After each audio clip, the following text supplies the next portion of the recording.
요즘 시중에는 코로나19 이전 세상은 이제 다시 오지 않는다라는 말이 회자되고 있습니다.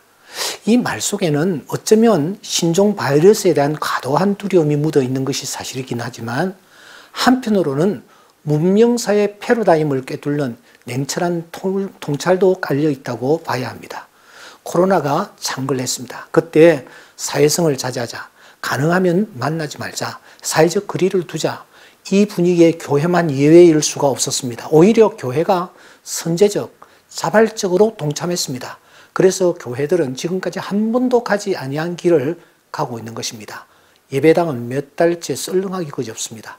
설교자는 빈 공간을 향하여 메시지를 전하고 있습니다. 성도의 교제는 생각할 수조차 없는 지경에 이르렀습니다. 이 코로나 바이러스를 통하여 하나님이 오늘 교회에 그리고 우리에게 어떤 교훈을 주시는 것일까요? 분명한 것 하나는 코로나 사태 이후를 준비하지 않으면 교회가 큰 위기에 직면할 것이라는 점입니다. 교회의 생태계 파괴가 이미 진행되고 있기 때문입니다. 최근 한 목회 연구소에서 코로나 이후에는 기독교인 스스로 교회 간 결핍, 예배 간 붕괴, 기본 신앙 간 혼란을 겪으면서 30% 내지 50%는 원상 회복이 더딜 것이다. 교회의 10% 정도는 교회 포기자가 될 것이다. 심각한 경우에는 교인의 50%만 남아서 신앙생활을 이어갈 것이라는 어두운 전망을 내놓고 있습니다. 그러므로 교회는 서둘러 포스트 코로나를 준비해야만 합니다. 무엇보다 우리에게 가장 중요한 예배론과 교회론을 다시 재정립해 나가야 합니다. 먼저 삶의 예배를 심각히 고려해야 합니다. 지금까지 한국 교회는 앞만 보고 부흥의 가도를 달려왔습니다. 1866년입니까? 대동강변에서 토마스 선교사가 순교하면서 전해준 성경을 시작으로 150년 동안 이 짧은 선교 역사를 지녔지만 한국 교회는 현재 4만여 교회와 1200만 명의 신자를 품고 있습니다. 이 부흥의 핵심이 무엇이었습니까? 그건 예배였습니다.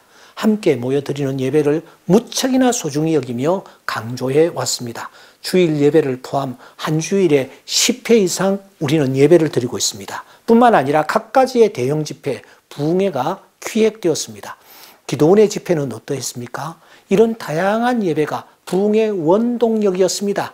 지금도 교회들은 주일 집회는 물론 새벽 기도까지 버스를 동원하여 자기 교회로 교인들을 불러 모으고 있습니다.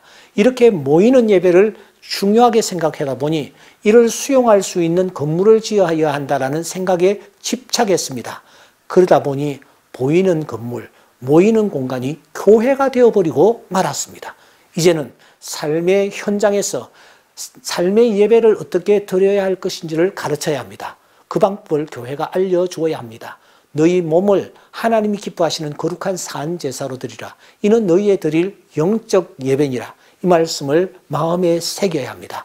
또 하나 흩어지는 교회를 심각히 고려해야 합니다.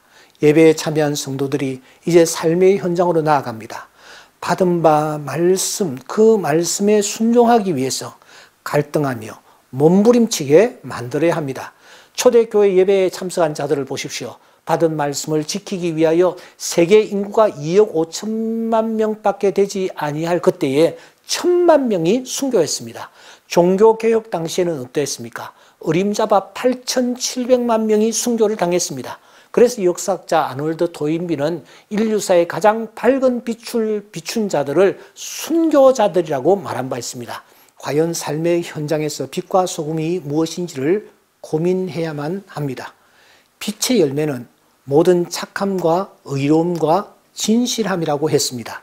이 세 가지는 작은 교회인 오늘 우리가 추구해야 할 핵심 가치입니다. 이제 코로나19를 기점으로 삶의 예배를 심각히 고려하면서 흩어지는 교회가 되기를 힘쓸 때 한국 교회는 오히려 전화위복의 좋은 계기가 되리라고 확신합니다.